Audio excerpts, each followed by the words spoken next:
شعبي العزيز إلا شيء واحد، أننا علينا أن نقوم بمسيرة خضراء.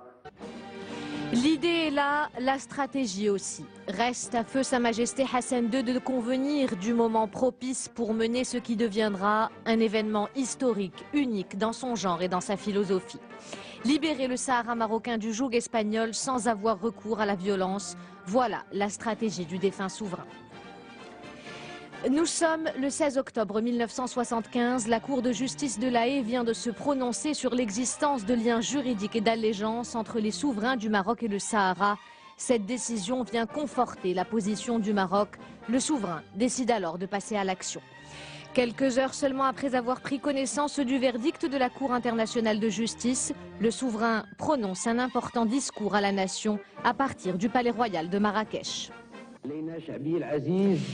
Il nous reste à faire, cher peuple, une seule chose, c'est d'entreprendre une marche pacifique du nord, de l'est, de l'ouest vers le sud. Il nous appartient d'agir comme un seul homme, dans l'ordre, pour rejoindre le Sahara.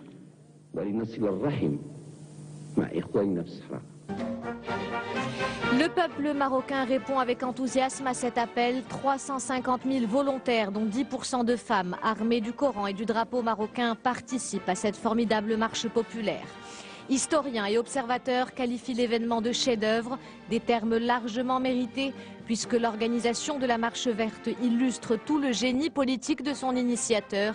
Quelques mois seulement après cette grande épopée, plus exactement le 28 février 1976, le drapeau marocain flottera dans le ciel de l'Aïoun, annonçant ainsi la fin de la présence coloniale dans le Sahara. Estamos satisfechos, muy contentos de que todo haya salido tan bien y de la recepción.